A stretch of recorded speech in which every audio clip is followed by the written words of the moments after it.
জনভাগিদারি শিবিরে আদিবাসী গ্রাম পরিদর্শন, বাড়ি, রাস্তা, শৌচালয়ের সমস্যা শুনলেন আধিকারিকরা। দক্ষিণ দিনাজপুর জেলার কুসুমুন্ডি ব্লকের কুসুমুন্ডি গ্রাম পঞ্চায়েতের নামবইল আদিবাসী এলাকায় শনিবার অনুষ্ঠিত হল জনভাগিদারি শিবির। দীর্ঘদিন ধরে বাড়ি, শৌচালয়, পানীয় জল ও কাঁচা রাস্তার সমস্যায় জর্জরিত এলাকার সাধারণ মানুষের অভিযোগ ও সমস্যার কথা শোনেন প্রশাসনিক আধিকারিকরা। এদিন জেলা প্রকল্প ও অনগ্রসর শ্রেণী কল্যাণ দপ্তরের আধিকারিক মেঘা লামা, অজয় সিংহ সহ অন্যান্য আধিকারিকরা নামবইল ও কাঁঠালপুকুর এলাকার বিভিন্ন অংশ পরিদর্শন করেন। বাড়ির অবস্থা, কাঁচা রাস্তা, শৌচালয় ও পানীয় জলের সমস্যার বিষয়গুলি সরজমিনে খতিয়ে দেখা হয়। স্থানীয় বাসিন্দা সুনীতি কিস্কু জানান, নামবইল কাঁঠালপুকুর এলাকায় প্রায় 2 কিলোমিটার কাঁচা রাস্তার কারণে দীর্ঘদিন ধরে যাতায়াতে সমস্যায় পড়তে হচ্ছে গ্রামবাসীদের। বিশেষ করে গর্ভবতী মহিলা ও অসুস্থ ব্যক্তিদের হাসপাতালে নিয়ে যেতে চরম ভোগান্তির শিকার হতে হয়। বহুবার প্রশাসনের কাছে বিষয়টি জানানো হলেও এখনও পর্যন্ত স্থায়ী সমাধান হয়নি বলে অভিযোগ তার। গ্রামবাসীদের আরও দাবি, বিভিন্ন সময়ে প্রশাসনের প্রতিনিধিরা এলাকায় এলেও উন্নয়নের কাজ বাস্তবে খুব কম হয়েছে। ফলে আদিবাসী অধ্যুষিত এই এলাকা এখনও নানা সমস্যায় পিছিয়ে পড়েছে। এদিন প্রশাসনিক আধিকারিকরা পুরো এলাকা ঘুরে দেখে সাধারণ মানুষের সমস্যার কথা শোনেন এবং বিষয়গুলি খতিয়ে দেখে প্রয়োজনীয় ব্যবস্থা নেওয়ার আশ্বাস দেন। পাশাপাশি কুসুমুন্ডির বিধায়ক তাপস চন্দ্র রায় আদিবাসী এলাকার মানুষের পাশে থাকার আশ্বাস দিয়েছেন।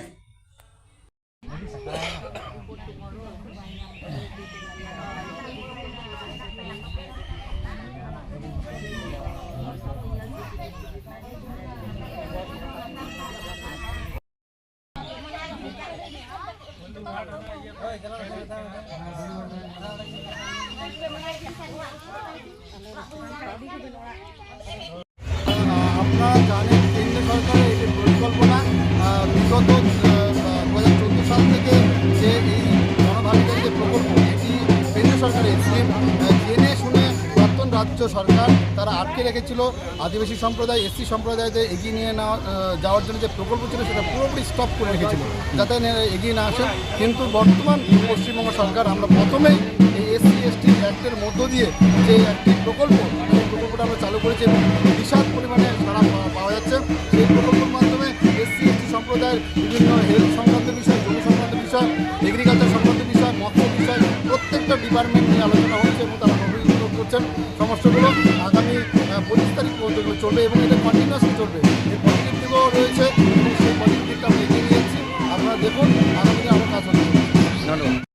সব থেকে রাস্তা, পানীয় জলের অত সমস্যা নেই আমাদের, কিন্তু সব থেকে আমাদের রাস্তা। আচ্ছা, কিন্তু আমাদের এই ছোট ছোট বাচ্চাগুলো স্কুলে যাতায়াত করতেছে, খুবই একদম রাস্তায় কাদা, মানে ছিঁড়া, মানে কখনো পার হতে পারছে না এরকম। মানে আমরা বড়রা তো দূরে থাকি, সব থেকে বাচ্চারা স্কুলে আমাদের যাতায়াত করতে পারছে না। তারপরে হচ্ছে এই রাস্তাটা আমাদের কত, মানে পুলিশ প্রশাসন কত কিছু, ডিএম বিডিও আসে, সবাই দেখে গেল, কিন্তু কেউ করতে পারলো না। কোন এলাকা এটা? এটা হচ্ছে নামবইল কাঁঠালপুকুর বলে। আচ্ছা, বললেন বাড়িতে কি বলে গেলেন, ওটা যার বাথরুম নাই, যার ঘর বাড়ি ভেঙেছে, ওটাই ওরা ঠিক করে দিবে। ওরা তো অসুস্থ করে গেলেন, এর আগেও এরকম হয়েছে, কিন্তু এতদিন ধরে, দীর্ঘদিন ধরে কিন্তু এই জিনিসটা হয়ে যাচ্ছে, কিন্তু এখনো কোনো সাকসেস হচ্ছে না। অবশ্যই আপনারা জানিয়েছিলেন? হ্যাঁ হ্যাঁ হ্যাঁ হ্যাঁ। আপনারা এখন কি চাইছেন? থানা প্রশাসন সবাই এসে দেখে গেছেন, সবাই ইনকোয়ারি করে গেছেন, কিন্তু আজও পর্যন্ত আমাদের কোনো সাকসেস হয়নি। এখনো পিছিয়ে, মানে আমরা, মানে কি বলবো, এখনো জঙ্গলে পড়ে আছি। আচ্ছা, আমাদের মতো এই এলাকায় মনে হয়, এই আমি বলছি, এই কুসমুন্ডি এলাকায় এই জায়গার মতো আর জায়গা নেই। আপনারা কি চাইছেন এখন? আমরা এখন চাইছি যে রাস্তা হোক, আমাদের বাচ্চা কাচ্চাগুলো একটু, মানে একটু উন্নত হোক আর কি। মানে রাস্তাঘাট উন্নত হলে সব কিছু উন্নত হবে, আপনারা তো বুঝতেই পারতেছেন। এখন সব থেকে হচ্ছে রাস্তার যোগাযোগ না থাকলে কিন্তু আমরা কোনো কিচ্ছু করতে পারবো না। আমাদের এই, মানে যে কোনো একটা প্রেগনেন্ট মা যদি থাকে গ্রামে, তো ও মানে রাস্তায়, মানে প্রসূতি হয়ে যাবে, এইরকম অবস্থা। মানে নিজে যে চলাচল করব, নিজে চলাচলের মতো কোনো রাস্তা নেই। ঠিক এরকম। আপনার নাম দিদি? আমার নাম সুনীতি কিস্কু।